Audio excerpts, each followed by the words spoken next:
I never thought my life could feel so complete.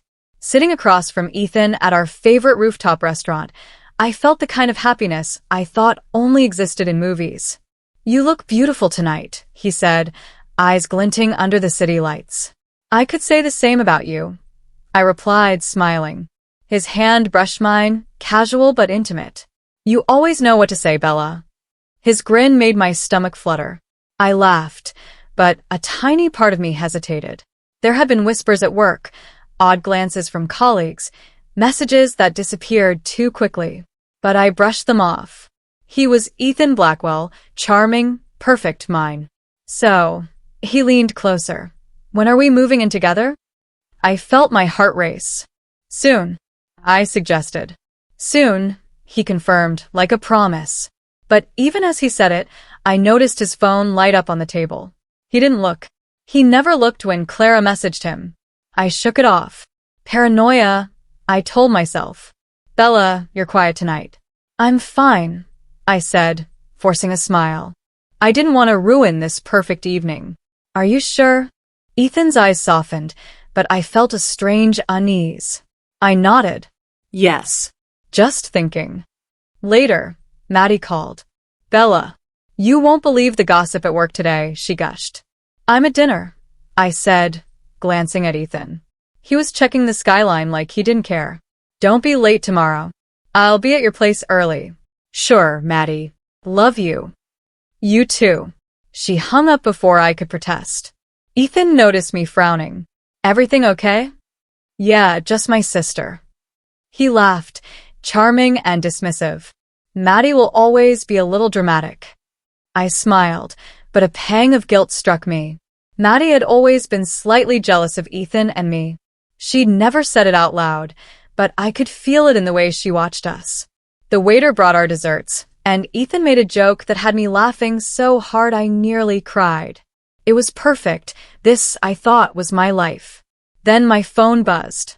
A message from an unknown number. "He's not who you think he is. Watch carefully." I stared at it, stomach twisting. I wanted to throw it away, to ignore it, but something made me freeze. Ethan laughed at my sudden silence. "Everything okay?" I forced a smile. "Yeah, just a weird message."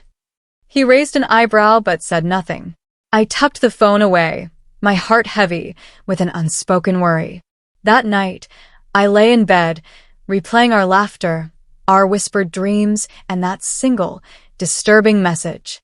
For the first time, I wondered if my perfect life with Ethan Blackwell was nothing more than a beautiful illusion. I thought tonight would be perfect. Ethan had suggested a quiet dinner at our favorite bistro, just the two of us. The city lights glimmered through the windows, soft music playing in the background. "You look amazing," he said, sliding the menu aside. "You always say that," I teased, smiling. He laughed, a sound that usually made me melt. But tonight, something felt off. His eyes kept drifting to the entrance. "Ethan, who are you looking at?" I asked, trying to sound casual. He shrugged. "No one. Just thinking." I frowned but let it go. Dinner arrived, and I tried to focus on the food, on him, on us. Then I saw her. Clara. She walked in like she owned the place, smiling that infuriating, innocent smile. My stomach dropped. "Bella?" Ethan's voice pulled me back. I didn't answer at first. I just watched them. Clara waved, and he waved back, smiling too widely, too comfortably. "Bella, what's wrong?" he asked again, leaning across the table. I couldn't speak. My mind refused. Finally, I blurted, "Who is she?" Ethan froze. Then he laughed. "She's Clara, my colleague. We work together." "That's it?" I asked, voice trembling. "You're just colleagues?" He leaned back, too relaxed. "Yes, why?" "You're imagining things." I shook my head. "Stop lying, Ethan. I saw you." That smile. You weren't imagining it. His expression darkened slightly. "Bella, you're overreacting." "Seriously. You trust me, don't you?" I felt my hand shake. "I did." "I do. But you've been lying to me." He smirked, the arrogance I had once adored, making my blood boil. "Bella, relationships aren't always black and white. People flirt, people test boundaries. Don't be so naive. I stared at him, feeling my heart crack. Flirt? Test boundaries? Is that what you call sneaking behind my back? He shrugged again, as if it were nothing. Don't make this dramatic. Clara is just fun.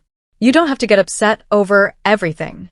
I laughed, bitter and hollow. Fun? Is that what I was to you? Fun. He leaned closer, lowering his voice. Bella, calm down. You're making this worse. No, Ethan. You made this worse the moment you betrayed me. My chest felt tight, my world collapsing. Clara waved again, still smiling, oblivious, or pretending to be. My stomach churned. Leave. Both of you. I can't. He reached for my hand, but I pulled it back. Don't touch me. He blinked, surprise flickering across his face. Bella, No. I trusted you. I loved you. And this is all I get. I swallowed hard, tears blurring my vision. I can't do this anymore. I won't. I stood abruptly, chair scraping the floor. Ethan's protests faded behind me as I stormed out, the sound of Clara's laughter echoing in my mind. Outside, the cold air hit me like a slap. My chest ached, but underneath it all, a spark of anger burned. This wasn't just heartbreak. This was betrayal. And I wasn't going to forgive it. I walked without looking back, letting the city swallow my sobs. For the first time, I realized my perfect illusion had shattered, and there was no going back. I didn't know who I could talk to. The city felt smaller somehow, and every familiar street reminded me of him. I grabbed my phone and dialed Olivia. Bella, is everything okay? Her voice was soft, like she knew even before I spoke. I don't know. I admitted, my throat tight. It's Ethan. He's with her. Clara. I saw them tonight. Olivia was quiet for a moment. Oh, Bella? I'm so sorry. Did you talk to him? I tried. I don't even know what I expected. I whispered, tears pricking. He laughed. He laughed, Olivia. That's awful. But Bella, you need to remember, this isn't your fault. I swallowed. It doesn't feel that way. I feel so stupid, so replaceable. You're not, Bella. Not ever. I thought I knew him. I trusted him with everything. My hands trembled as I spoke. And everyone knew. My friends, my colleagues, they all saw it and did nothing. Olivia's sigh was heavy. People are selfish sometimes. They didn't protect you, but it doesn't mean you're weak. I closed my eyes, trying to stop the spinning thoughts. Maddie called too. Your sister? Olivia asked. Yes. She sounded worried. But part of me thinks she's happy I'm hurt. I laughed bitterly. She's always been a little jealous. Bella, Olivia's voice softened. Maddie loves you in her way, even if it's complicated. Don't let that make you doubt yourself. I can't even trust my own judgment right now, I said. Everything feels broken.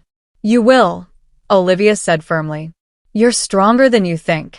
I don't feel strong, I admitted. I feel exposed, like everyone's eyes are on me, waiting to see me fall. Then prove them wrong, Olivia said. Not for them, for you. Figure out what you want, what you need, and go get it. Her words hit me harder than I expected. I realized she was right. I couldn't wait for him, for anyone, to fix my life. I had to start fixing it myself. Maddie suggested I should forgive him, I said, almost laughing. She thinks I'll look better if I don't make a scene. Forgive him? I echoed, incredulous. Olivia, he laughed at me while I was in pieces. How can anyone forgive that? I don't know, I said softly. I used to think love meant tolerance. Now, I don't know anything anymore. Then start with yourself, Olivia urged. Heal, plan, rebuild. That's where your power is. I wiped my tears and took a deep breath. You're right. I can't waste time crying over someone who doesn't deserve me. I need to survive emotionally, mentally. I need to be me again. Exactly, she said. And I'll be here. Every step. I hung up, feeling a spark of clarity in the haze of heartbreak. I looked around my apartment, familiar but suddenly foreign. This was my world, and I had let him control it for too long. I would survive. I would rise. And someday, Ethan would regret the day he thought I was replaceable. I didn't know I could feel so empty and yet so restless at the same time. My apartment felt smaller than ever, every corner echoing memories of him. I needed someone I could talk to without feeling judged. I picked up my phone and called Lucas. Bella. His voice was calm, steady, and somehow grounding. Lucas, I don't know what to do. I admitted immediately. Everything with Ethan, it's all falling apart, and I feel like I'm just, my voice cracked, drowning. I know, Bella. I saw it coming, but seeing you hurt like this, it's different. I trusted him, I said, my hands trembling. I gave him everything. And now he doesn't even care. He lost himself, not you, Lucas said firmly. You're not broken. He's the one who showed who he really is. I laughed bitterly. Easy for you to say. You're not the one laughing at my heartbreak, not the one lying while I was blind with love. Maybe, but you have a choice now. His voice softened. You don't have to be a victim. You can rise above him, Bella. You always could. You just let him define you for too long. I swallowed hard, staring out the window at the city lights. Rise above him, the words echoed in my head. Could I really? Could I stop feeling like everything I had built with him was wasted? Yes, Lucas said without hesitation. Start with yourself. Plan your life the way you want. Don't show him, don't prove anything to him, but prove to yourself that you're stronger. I closed my eyes, letting his words sink in. A spark ignited inside me, small but real. And if I want him to feel even a fraction of this regret? I asked cautiously. Lucas hesitated, then smiled faintly. That's your choice. But first, reclaim your life. That's the most powerful thing you can do. I opened my eyes, determination growing. You're right. I can't waste any more time crying over someone who doesn't deserve me. I need to survive, and more than survive, I need to thrive. Exactly, he said. Focus on your strengths, your ambitions. Don't let him control your world any longer. I nodded, heart pounding. I'll start small. Socially, professionally, little by little. Make him notice, without letting him know it's intentional. Make him realize what he lost, without ever telling him directly. Lucas laughed softly. I like your style. Quiet, calculated. That's far more effective than shouting or begging. I smiled, feeling a weight lift from my shoulders. And I won't just focus on him. I'll focus on me. I'll take back my confidence, my independence, everything he tried to take from me. Good, Lucas said, almost like a warning. Just remember, Bella, I'm here. I'll support you. Thank you, I whispered, a warmth spreading through my chest. For the first time in days, I felt a sense of control returning. I ended the call and leaned back, closing my eyes. The heartbreak was still there, sharp and raw, but beneath it, something else was growing, resolve, strategy, and a quiet thirst for justice. I wasn't going to let Ethan define me anymore. I was going to rise, carefully, powerfully, and when he realized what he'd lost, it would be too late. I stepped into the conference room, head high, heart steady. This was my first real move into a world Ethan thought I'd never touch. Exclusive business circles, influential people, the kind he loved to flaunt himself in. Bella, good to see you here. A man greeted. I smiled warmly, extending my hand. Likewise. I've been looking forward to learning from you. I nodded, letting my charm do the work. Every conversation, every laugh, every confident word was a silent statement. I was not broken, not weak, and certainly not invisible. Lucas had warned me to stay subtle, so I did. I asked thoughtful questions, complimented ideas without overdoing it, and occasionally let a small, clever critique slip in to show my intelligence.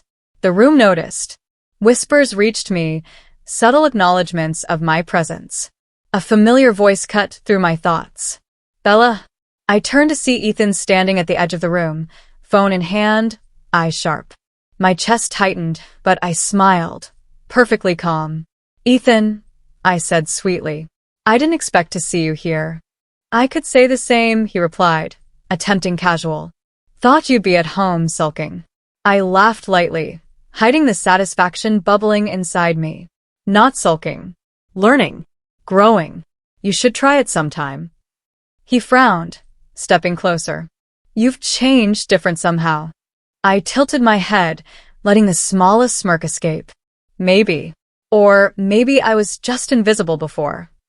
He opened his mouth to say something, but I didn't give him the satisfaction. I turned back to a group discussing a merger, asking precise questions that showcased my insight. I saw his jaw tighten. Later, I met Vicky Lang, someone who had made a name for herself by being sharp, unafraid, and slightly ruthless. Bella Carter, I've heard your name, she said, extending her hand. Welcome. Let's see if you live up to it.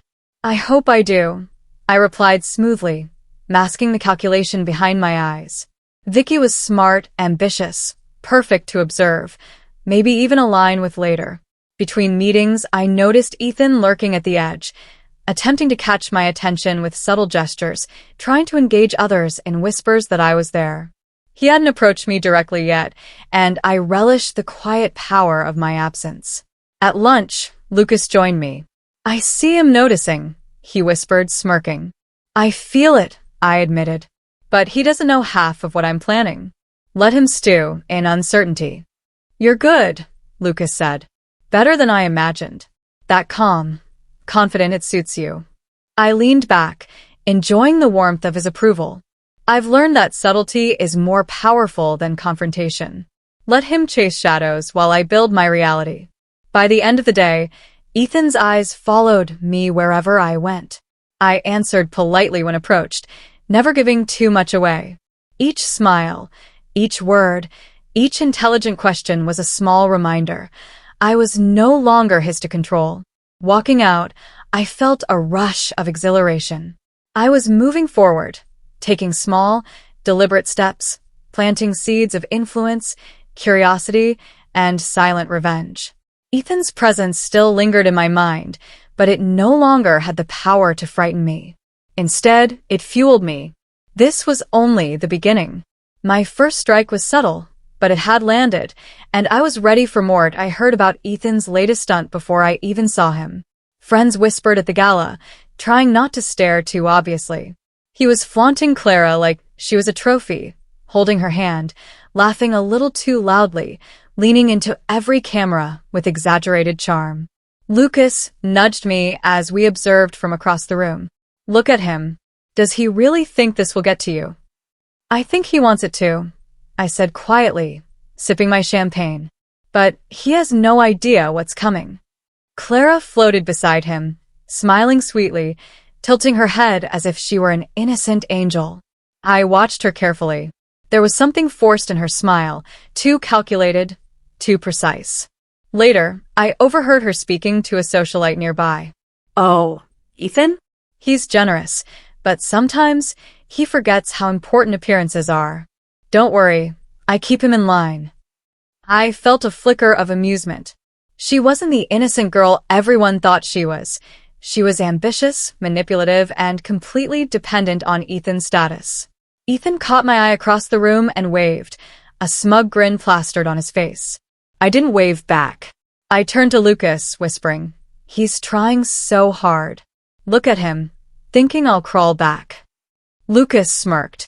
Let him. The more he tries, the more obvious he looks. Moments later, Ethan approached a group of colleagues, laughing loudly, exaggerating stories of our past life together. You wouldn't believe how silly I was, he said. Bella, well, she has her ways, but I think she'll realize eventually. People always do. I couldn't help but smile internally. He had no clue that the tables were turning. Clara's hand squeezed his, but I caught the subtle roll of her eyes when he wasn't looking. Don't worry, I've got this, she whispered. Her voice was low, sharp, barely audible, but enough for me to notice. I realized then that she was no partner to him. She was a pawn, and he was oblivious. Later, a few socialites I had spoken to earlier approached me. Bella, you've changed. You're radiant, one said. And poised. Ethan, he's being a little reckless, isn't he? I nodded, letting my confidence show. Sometimes people forget that appearances can only carry them so far. Ethan, meanwhile, had moved closer to my group, trying to redirect attention back to him. He laughed, louder than necessary. Bella, don't be so serious. We're all friends here, right? I met his gaze, letting a cold, calm smile settle on my lips. Of course, I said smoothly, but I prefer to speak the truth, not just entertain stories. He faltered slightly, the first crack in his arrogance. Clara noticed too, her smile tightening. She whispered something sharp in his ear. He tried to laugh it off, but the tension was there, palpable, almost entertaining. I watched as his carefully constructed image began to wobble. The arrogance that once drew people to him was now isolating him. His attempts to manipulate attention, to show off his wealth and charm, only highlighted his foolishness. As I sipped my drink, I felt a surge of satisfaction. Karma was subtle, patient, and coming.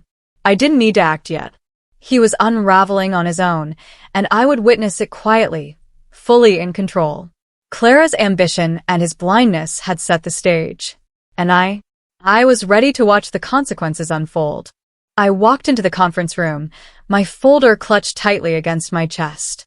Vicky Lang was already there, seated like she owned the place. Her eyes flicked to me, sharp and calculating.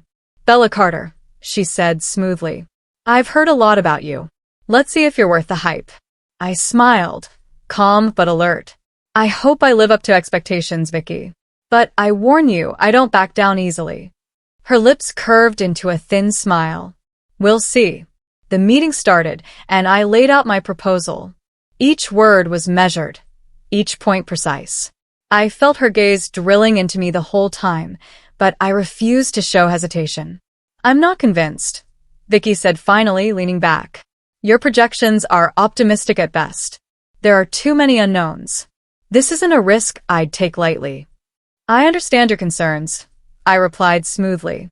But with careful implementation, the risk diminishes significantly. I've accounted for market fluctuations, resource allocation, and contingency strategies. This isn't guesswork, it's calculated planning. She raised an eyebrow. Bold words. But words don't make profits. I met her gaze, without flinching. Results do. And I'm confident this plan will succeed. The tension in the room was thick, and I felt my pulse quicken. If I failed here, I'd lose credibility, not just with Vicky, but with every key player in this circle. After what felt like hours, the group voted. I held my breath. The decision came down narrowly in my favor. Relief washed over me, tempered by exhaustion. I had won, but barely. Later, Lucas found me in the hallway. You did it, he said, smiling. Even Vicky has to respect that. I barely did it, I admitted. But it's enough. It's a start. He nodded. And Ethan? I felt a flicker of satisfaction. He noticed, of course. Saw me walk in there, confident, in control. I saw the way his jaw tightened. He's starting to understand that I don't need him. Vicky approached, her expression unreadable. Congratulations, Bella. You survived. I'll admit, I didn't expect it. Thank you, I said, keeping my tone polite. Competition pushes me to perform better. She studied me for a moment, then smiled slightly. Don't think this is the end. There will be more challenges.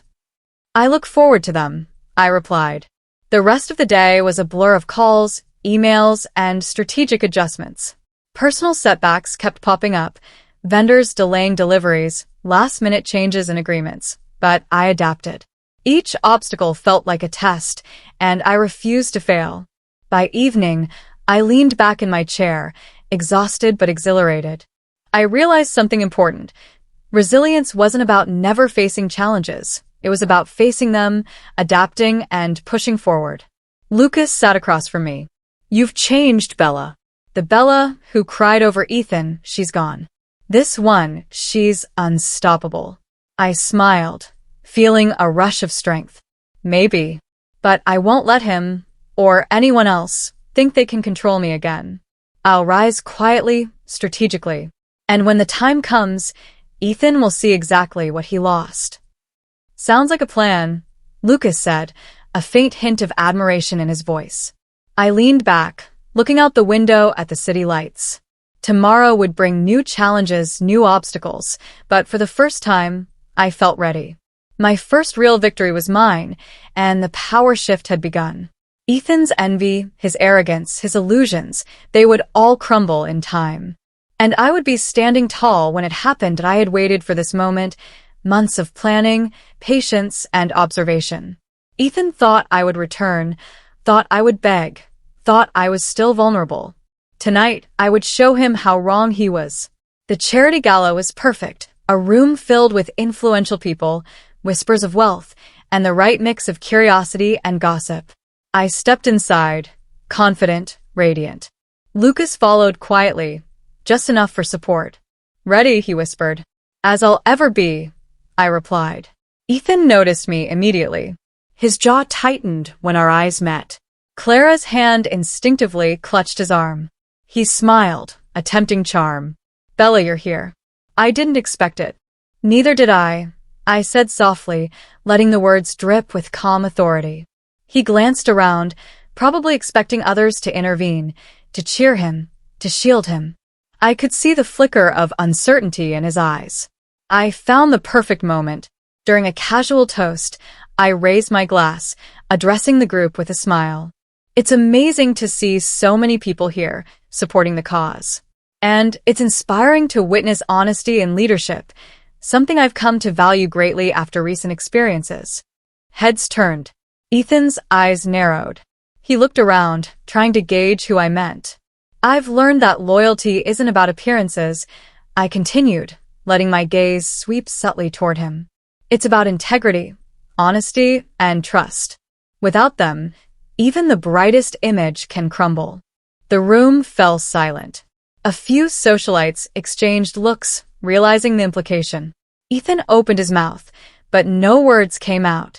Clara's grip on his arm faltered, her smile too wide, too forced. What are you implying? He finally snapped, voice sharp. Nothing, I said smoothly. Just sharing an observation. But it's curious how some people spend so much time crafting a perfect image, only to reveal cracks when it matters most. Whispers spread around the room. I noticed Ethan's inner circle glancing at each other uneasily. His carefully constructed reputation was wobbling, and he didn't know how to fix it. Clara leaned in, whispering nervously. Bella, you can't. I let her panic show. I'm only speaking the truth, Clara. Perhaps that's uncomfortable for some to hear. Ethan's face turned red. This isn't the time, Bella. Exactly, I said lightly, smiling. Not the time for lies, for manipulation, for pretending.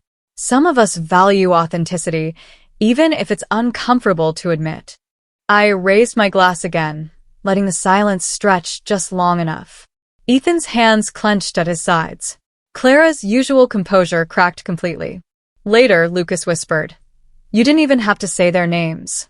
They know. I know, I replied, savoring the moment. The satisfaction wasn't in revenge itself, it was in the silent unraveling, the exposure of arrogance and deceit without my direct attack. By the end of the night, Ethan avoided me, trying to repair his image with futile small talk. Clara followed him nervously, unsure how to regain her place. I walked away, serene, my presence leaving a ripple of doubt behind me. I hadn't yelled, I hadn't screamed, and I hadn't begged. Yet the message was clear. I was gone, unshakable, and entirely in control. Ethan's social credibility had taken its first hit, and I knew it wouldn't be the last. Karma, subtle and patient, was already at work, and I would watch quietly, composed, as it continued to unfold. I walked into the cafe, the aroma of fresh coffee calming my nerves. Lucas was already there, laptop open, a warm smile lighting up his face. Bella, he said, standing to greet me. You look happy. I laughed softly, taking my seat. I feel happy. It's strange, isn't it? I didn't think I could ever get here after everything. You deserve it, he said, sliding my usual order across the table. You've worked for it. Every step, every decision, it's paying off. I watched him, appreciating his steady presence. I couldn't have done it without you, Lucas. You've been constant, even when I doubted myself. He shrugged, though his eyes were serious. Someone had to remind you that you're unstoppable. We spent the morning talking through new business ideas, planning collaborations, laughing over inside jokes. The camaraderie was comforting, familiar, yet electric. I felt alive in a way I hadn't in months. Later, my phone buzzed. Ethan. I stared at the screen, a small smile tugging at my lips. He had tried, repeatedly, to reach me over the past few days. Calls, texts, even emails. But I didn't respond. Lucas noticed. He's still trying, he said quietly. I shrugged. Let him. I don't need to respond. I'm not his anymore. Good, Lucas said, a faint smile tugging at his lips. You've got better things to focus on. And I did. Over the next few hours, I reconnected with friends I had neglected, indulged in projects I had put aside, and even took a short walk through the park, breathing in the crisp air. Every step felt like reclaiming a part of myself that Ethan had tried to claim. Later, I met with a potential client, presenting ideas with confidence and clarity. I saw their eyes widen in recognition of my capability and vision. No flattery, no overcompensation, just sheer competence. You've changed, the client said. There's fire there. Energy. Focus. I smiled, letting the satisfaction sink in. Thank you. I've learned a lot in the past few months. By the evening, Lucas and I were at a small gathering, friends chatting, music playing softly. I noticed Ethan across the room, trying to engage mutual acquaintances, casting furtive glances in my direction. He looked desperate, his charm ineffective. He still doesn't get it, I whispered to Lucas. Not your problem, he said, wrapping an arm around my shoulders. You're moving forward. He's stuck in the past. I leaned into him, savoring the comfort, the security. My life had shifted. I wasn't defined by heartbreak anymore. I had friends, ambition, love, and a sense of self I hadn't known before. Later, Lucas laughed softly at something trivial I said. I'm glad you're smiling like this. You deserve it, Bella. I know, I admitted, warmth filling my chest. I feel whole again. And for the first time, I don't want him back. Not really. I just want to keep moving forward. Lucas looked at me, eyes soft but intent. Then let's keep moving forward. Together. I nodded, feeling a thrill I hadn't felt with Ethan in months. Yes, I had thrived. Yes, I was strong. And yes, I was no longer reachable to the man who had tried to break me. As I watched the city lights flicker outside the window, I felt a profound sense of peace. Life had begun again, vibrant, unstoppable. Mind had I heard about the scandal before I even stepped into the office that morning. Ethan's company was under investigation, financial missteps, shady contracts, public scrutiny. People whispered in the halls, and a few sympathetic colleagues shook their heads at me, unsure whether to offer support or judgment. Lucas caught my eye, concern flickering in his expression. It's spreading fast. He's in trouble. I know, I said quietly, sipping my coffee. And yet it feels strangely empty. Not satisfaction, just validation. Validation? He asked, raising an eyebrow. Yes, I said softly. Justice, perhaps. He's reaping what he sowed. I don't feel joy, just clarity. Later, I received a text from an old colleague. Ethan's family is furious. Clara's manipulation backfired. He's isolated. I stared at it, taking a slow breath. I didn't call him. I didn't need to. Watching him unravel from a distance, fully exposed, was enough. That evening, I ran into a mutual acquaintance at a social event. Bella, she said quietly, I don't know if you've heard. Ethan's facing a lot of fallout. Clara tried to take control, but she's worse off than he is. I've heard, I replied calmly, letting a faint smile appear. Sometimes people's choices catch up with them faster than they expect. And you, she asked, glancing curiously. Do you feel relieved? I shook my head. Not exactly. It's justice, yes. But I've moved past needing him to suffer. I needed to survive. That's what counts. Across the room, I caught sight of Ethan. His usual charisma was gone, replaced by tension and forced smiles. He attempted to engage the crowd, to charm, to explain, but his efforts faltered. Even Clara avoided looking directly at him, too preoccupied with damage control. I approached him slowly, a polite smile on my lips. "Ethan," I said softly. "It's been a long journey, hasn't it?" He stiffened. "Bella, you don't understand." "I understand perfectly," I interrupted gently. "I understand how choices have consequences. I understand how lies and arrogance unravel in public and private alike. And I understand that you lost me forever."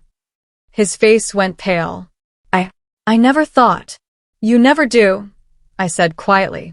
"That's the problem. You never consider the cost until it's too late. But it's not my loss to mourn anymore." Clara appeared at his side, whispering, her usual composure cracking. "Ethan, maybe we should." "No," he snapped, too loud. The crowd turned, and I noticed their glances, curious, judgmental, aware. His public image was deteriorating fast, and he couldn't stop it. I turned back to the party, sipping my drink slowly, calm, composed. The validation wasn't in watching him suffer. It was in seeing the truth reflected back, intact. Karma doesn't need fanfare. It arrives quietly, persistently. Lucas's hand brushed mine. "It's over," he said softly. "For you, I mean. You're free." "Yes," I replied, taking a deep breath. "And finally, I can let go completely. Not out of revenge, but out of clarity. I survived. I rose. And that is enough." Ethan's shadow lingered in the corner of my vision, flustered, powerless, and alone. Clara's ambition had collapsed with him. And I stood steady, emotionally mature, unaffected, having witnessed karma unfold exactly as it should. No gloating, no malice, just the quiet satisfaction of truth.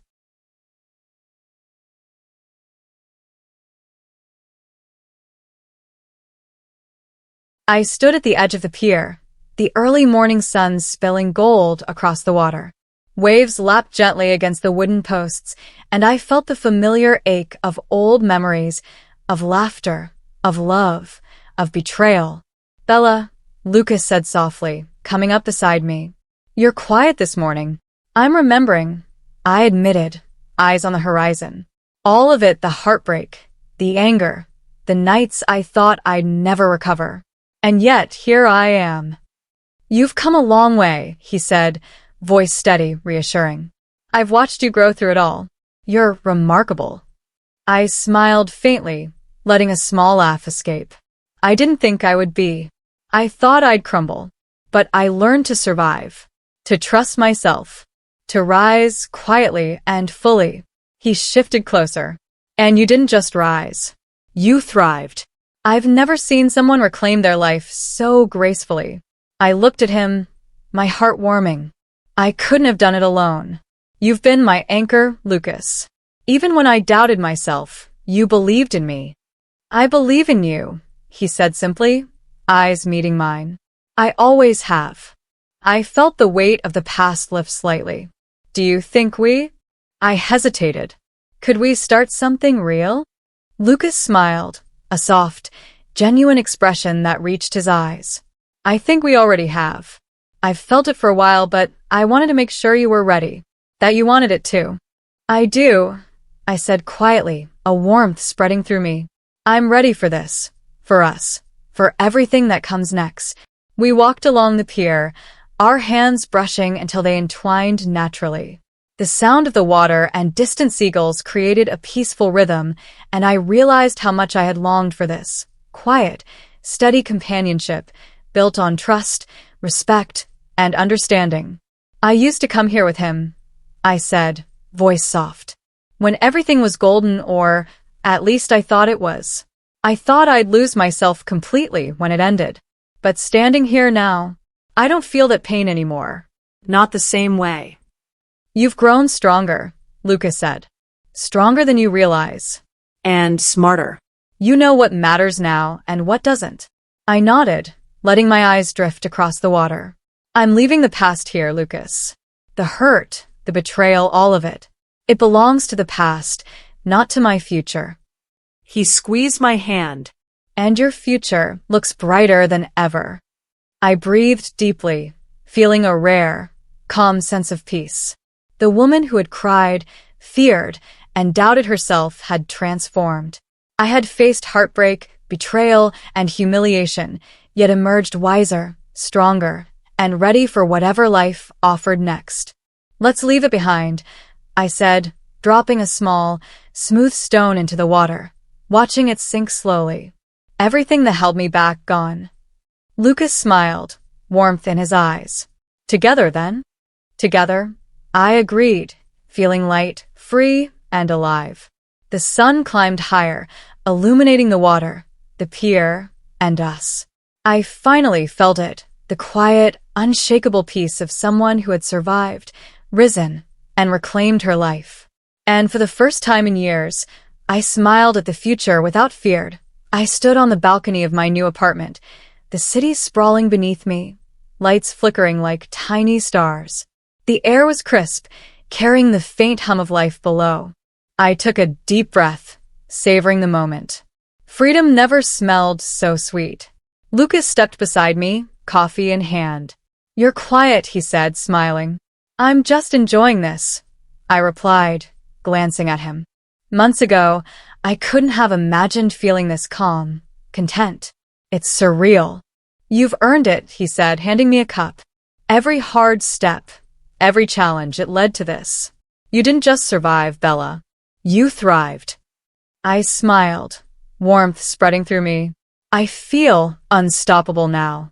Not because I conquered him, or revenge worked, or even because I succeeded professionally. I feel unstoppable because I finally trust myself. Lucas nodded. That's the real victory. Nothing can shake you now, and nothing will. I took a sip of coffee, savoring it, letting the quiet peace sink in. Do you remember when I thought losing him meant losing myself? I do, he said softly, eyes steady on mine. And look at you now. Strong, confident, happy. Real happiness. A soft laugh escaped me. It's strange. I used to define myself through others, through him, through expectations. Now, I define myself on my own terms. Lucas chuckled. And it suits you. You're radiant. I leaned against the railing, watching the city below, thinking about the months of rebuilding. The friendships I had nurtured, the alliances I had formed, the moments of quiet self-reflection, they had all brought me here. I think about him sometimes, I admitted quietly. Ethan. Not with anger, not with pain. Just a reminder of how far I've come. Lucas's hand found mine. He's gone from your life, and yet he taught you something important. How to rise. But the past doesn't define you anymore. You do. I squeezed his hand, feeling warmth and certainty. Yes, I do. We shared a smile, comfortable, steady, full of unspoken understanding. Around us, my friends laughed inside, celebrating a small victory I had orchestrated, a merger successfully completed, a new beginning for my company, for my life. I realized I no longer needed to prove anything to anyone. Not Ethan. Not Clara. Not the world. I had earned my peace, my respect, and my joy. Lucas glanced at me. Ready to join them? Absolutely, I said, letting the cup dangle from my fingers. It's my life now, and it's beautiful. As we walked inside, the laughter of friends, the chatter, the sense of belonging wrapped around me like a warm embrace. I stopped for a moment, glancing back at the city skyline. I smiled, truly, freely, without fear or regret. The past had shaped me, yes, but it no longer held power over me. I was reborn, confident, happy, and finally, completely free. Ethan's absence was a faint shadow, a memory without weight. And I let it stay that way. I turned fully to the room, to the people, to the life I had built, and for the first time, I felt entirely, perfectly whole.